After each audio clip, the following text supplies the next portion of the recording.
এই পৃথিবীতে প্রথম উদ্ধত্ত প্রদর্শনকারী ছিল নমরুদ, স্বৈরাচার নমরুদ ছিল। নমরুদের কাজ ছিল কি? নমরুদের কাজ ছিল, নমরুদ তামার বানিয়েছিল, তীর এবং ধনুক নিয়েছিল রব্বুল আলামিনকে মারার জন্য, আল্লাহকে মারার জন্য। সে বেশ কিছু জিনিস তৈরি করেছিল যাতে করে উপরে উঠে আল্লাহকে যেন মারতে পারে। এমনকি আল্লাহকে মারার জন্য সে তীর মেরেছিল। আল্লাহ পাক রব্বুল আলামিন ফেরেশতাদেরকে বলেন, ফেরেশতারা ও তো আমাকে মারলে মনে হয় খুশি হবে, ওর তীরের আগায় একটু রক্ত মাখাই দাও তো দেখি। একটু রক্ত মাখাই দিল। রক্তটা মাখাই দেওয়ার পরে নমরুদ মনে করলো যে না, ঠিকই তো, আমি তো মনে হয় কাম শেষ, আল্লাহকে ফাইনাল করে আসছি, এটা মনে করেছিল সে। কিন্তু আসলে আল্লাহ পাক রব্বুল আলামিন, আল্লাহকে কেউ মারতে পারেন না। আল্লাহ তো জীবন এবং মৃত্যুর স্রষ্টাকে রব্বুল আলামিন তিনি বলেছেন, তাবারাকাল্লাযী বিয়াদিহিল মুলক ওয়া হুয়া আলা কুল্লি শাইইন কাদির الذي خلق الموت والحياة ليبلوكم أيكم أحسن عملا الله أكبر تبارك الذي بيده الملك সমস্ত বরকতময় সব কিছুর মালিক হচ্ছেন আল্লাহ। বলেন কে? আল্লাহ। বিয়াদিহিল মুলক, গোটা বিশ্ব জগতের ক্ষমতা কার হাতে? আল্লাহ। আমাদের ক্ষমতাগুলো শর্ট টাইমের জন্য, আমাদের ক্ষমতা আজ আছে কাল নাই। কথা বলেন। এক সময় ফুলের মালা, আরেক সময় গলার মালা। যিনি দেন তিনি কে? আল্লাহ। কুলিল্লাহুম্মা মালিকাল মুলক তুতিল মুলকা মান তাশা ওয়া তুইজ্জু মান তাশা ওয়া তানজুল মুলকা মিম্মান তাশা। আল্লাহ চাইলে কাউকে ক্ষমতা দিতে পারেন, আবার চাইলে আল্লাহ তাআলা কারো কাছ থেকে ক্ষমতা কেড়ে নিতে পারেন। ক্ষমতা মানুষের হাতে নয়, ক্ষমতার নির্ধারণ হয় কার কাছ থেকে? সে আল্লাহ কি মরে যাবেন? আল্লাহকে কেউ মারতে পারবে? সবাইকে, পৃথিবীর সব মানুষকে গুলি করে মারা যায়, বন্দুকের নলা দিয়ে মারা যায়, আমার আল্লাহকে কখনো মারা যায়? আল্লাহ বলেন আয়াতুল কুরসির মধ্যে, আল্লাহু লা ইলাহা ইল্লা হুয়াল হাজ্জুল কাইয়্যুম লা তাখুযুহু সিনাতুন ওয়া লা নাওম। আল্লাহ কে? আল্লাহু লা ইলাহা ইল্লাহু, তিনি ছাড়া কোনো ইলাহ নেই, কোনো মাবুদ নেই। আল হাইয়ুল কাইয়্যুম, যিনি চিরঞ্জীব, যিনি চিরস্থায়ী। সুবহানাল্লাহ।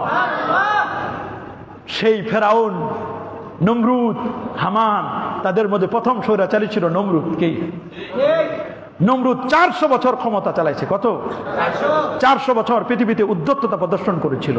আল্লাহ পাক রব্বুল আলামিন তাকে শায়েস্তা করার জন্য আল্লাহ বলেন, তোমাকে মারার জন্য কি আমার গোয়েন্দা পাঠান লাগবে? এরকম তোমাকে মারার জন্য খুব বেশি পাঠান লাগবে না। আল্লাহ বলেন, তোমাকে মারার জন্য নমরুদ একটা দুর্বল মশা পাঠাই দিলাম। নমরুদকে মারার জন্য পাঠাইছেন কি আল্লাহ তাআলা? একটা ছোট্ট দুর্বল মশা আল্লাহ তাআলা পাঠাই দিলেন।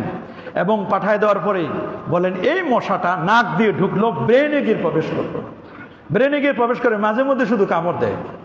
এখন যত অপারেশন করুক, এই ক্ষুদ্র ছোট্ট এই মশাটাকে বের করা তো বড় কঠিন, আর দুনিয়ার কোনো ডাক্তার এটিকে অপারেশন করে এটিকে বের করতে পারবে না।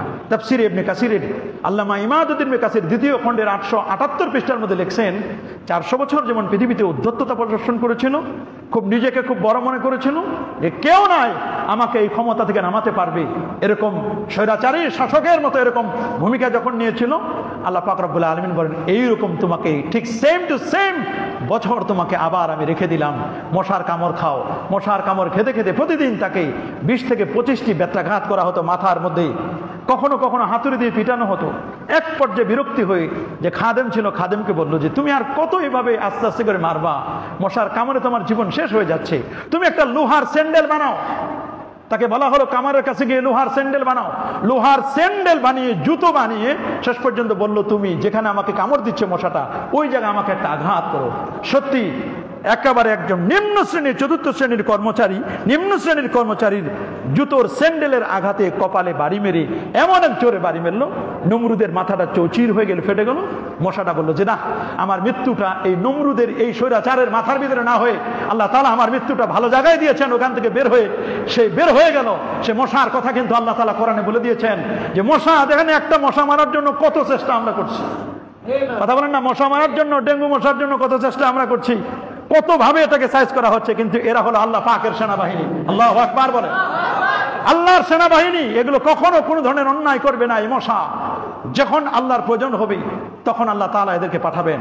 ঠিক তেমনি ভাবে এই পৃথিবীতে ফেরাউন নিজেকে দাবি করেছিল আনা রব্বুকুমুল আলা, নিজেকে খুব উদ্ধততা প্রদর্শন করেছিল, বলেছিল আমি তোমাদের রব। কিন্তু না, আল্লাহ পাক রব্বুল আলামিন বলেন ফেরাউন ওরা তো মনে করছে যে ডুবে চুবে মরে মনে হয় পানির নিচে, সেই লোহিত সাগরে মনে করছে নিচে লোহিত সাগরের নিচ দিয়ে মনে হয় জান্নাতে চলে গেছে, ফেরাউনের অনুসারীরা মনে করেছিল। কিন্তু আল্লাহ পাক রব্বুল আলামিন মুসা আলাইহিস সালাতু ওয়াস সালামের জন্য 12টা রাস্তা করে দিল এবং তার দলবলের জন্য। ফেরাউনও যখন যুদ্ধে আসলো তখন ফেরাউন সে তো অনেক কিছু প্রদর্শন করেছিল, এক পর্যায়ে বলল যে মুসার জন্য এত ব্যবস্থা, আমার জন্য কোনো কিছু নেই। সে অনেক কিছু আয়োজন করেছিল কিন্তু সব আয়োজন ভেস্তে গেছে, একটাও টিকতে পারে নাই। শেষ পর্যন্ত পানিতে চুবিয়ে মেরেছেন কে? সে কথা আল্লাহ সূরা ইউনূসে বলে দিয়েছেন। শুধু চুবিয়ে যখন মরল তখন পুরো চতুর্দিকে পুরো ফেরাউনের রাজত্বে রোমার ছড়ালো, পুরো জায়গায় একটা সবাই চতুর্দিকে ছড়িয়ে পড়লো যে ফেরাউন আমাদের খোদা যিনি তিনি বেহেশতে চলে গেছেন। আল্লাহ বলেন কেমন বেহেশতে গেছে দেখো, পৃথিবীর মানুষকে দেখবার জন্য আমি তোমাকে শুটকি বানায় রাখবো।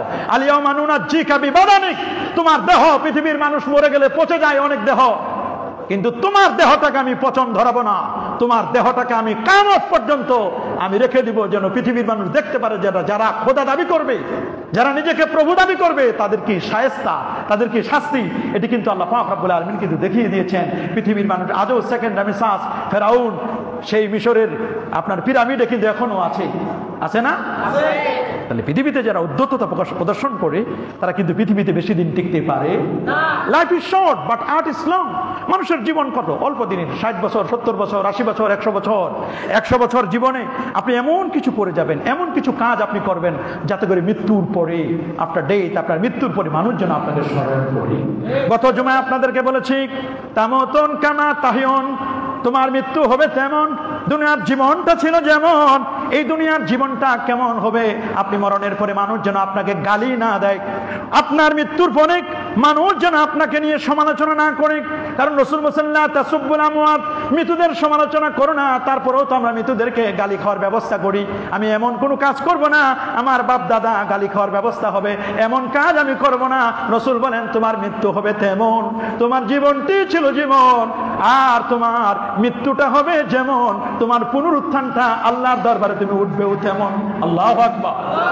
আপনি যদি ভালোভাবে মরতে পারেন, আপনার জীবনটি যদি সুন্দর হয়, তাহলে দেখবেন আপনার মৃত্যুটাও সুন্দর হবে, আপনার হাসর নসরও সুন্দর হবে। আল্লাহু আকবার।